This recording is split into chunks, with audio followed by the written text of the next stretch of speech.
Salam sejahtera Malaysia. Denyut nadi suara rakyat bergema di channel ini.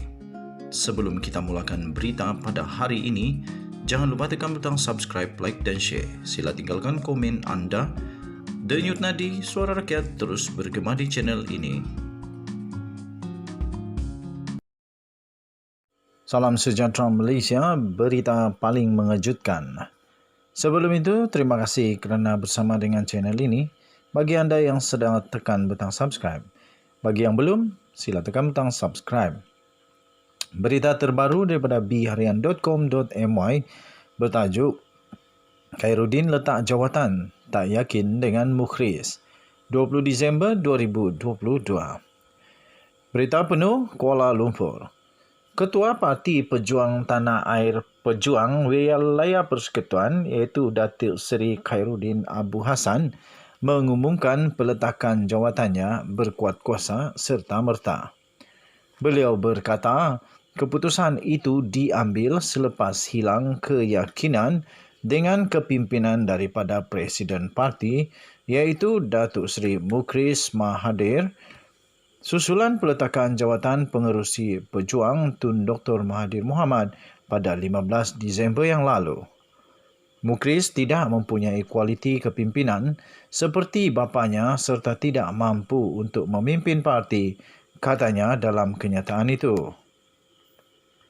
Pada Sabtu yang lalu, Tun Mahathir yang juga adalah bekas Perdana Menteri mengumumkan berundur daripada jawatan pengerusi parti itu, namun masih kekal sebagai ahli pejuang. Seminggu sebelum itu, Ketua Pejuang Muda iaitu Dr. Abu Hafiz Salihuddin meletak jawatan selepas mengambil kira pelbagai pertimbangan termasuk rasa bertanggungjawab atas prestasi buruk parti itu pada pilihan raya umum ke-15 yang lalu. Khairuddin berkata, beliau juga meletakkan jawatan sebagai ahli Majlis Eksekutif Pusat MEP berkuat kuasa serta-merta dan pembubaran ahli jawatan kuasa Majlis Pimpinan Negeri MPN Wilayah Persekutuan.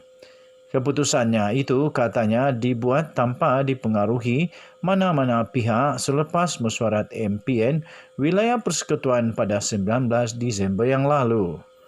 Katanya, perjuangan saya dulu, kini dan selamanya hanyalah berteraskan paksi sokongan kepada Dr. Mahathir yang sentiasa kekal berprinsip dan tidak pernah menipu dalam mana-mana perjuangan untuk menegakkan kebenaran demi bangsa, negara maupun agama. Katanya, Presiden Pejuang sudah tersasar jauh dari landasan perjuangan mulia Dr. Mahathir dan selama ini Mukhris bersama dengan konco-konconya bermuka-muka dengan Dr. Mahathir sahaja, katanya. Beliau mendedahkan dalam mesyuarat semua pemimpin bersetuju dengan Dr. Mahathir, tetapi di belakang mereka mengambil pendirian yang berbeza. Dalam mesyuarat MEP, mereka mengangguk sokongan, tetapi di belakang pengerusi, mereka mengambil pendirian yang bercanggah dengan pendirian mesyuarat MEP. Mereka ini adalah kalangan pengkhianat dalam pejuang, katanya.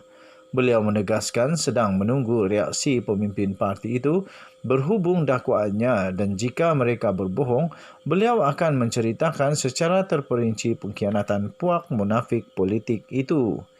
Sementara itu, Timbalan Ketua Pejuang Melaka, Sheikh Ihsan Sheikh Saleh menyifatkan tindakan Khairuddin mempertikai dan memperlekehkan kewibawaan Presiden Parti sebagai satu kenyataan angkuh dan sombong. Katanya kenyataan itu adalah hak beliau di bawah Perlembagaan Persekutuan untuk berbebas memilih mana-mana parti yang ingin disertai. Tetapi kenapa perlu memberi gambaran bahawa Presiden seolah-olah tidak mampu menggalas tugas memimpin parti? Pandangan ini adalah pandangan peribadi beliau dan tidak mewakili suara ahli akar umbi yang masih lagi yakin dan percaya pada Presiden untuk memimpin pejuang, katanya. Beliau menyatakan tindakan Khairuddin membuat kenyataan Majlis Pimpinan Pejuang Wilayah Persekutuan terbubar menunjukkannya sendiri sebagai ketua negeri yang tidak cekap dan fasih dalam Perlembagaan Pejuang Pasal 11 bahawa hanya Majlis Eksekutif Pusat sahaja mempunyai kuasa berkenaan pembubaran Majlis Pimpinan Negeri. Sekian berita. Salam sejahtera Malaysia. Malaysia kita punya. Cintai Malaysiaku, kita jaga kita. Jangan lupa tekan butang subscribe, like dan share.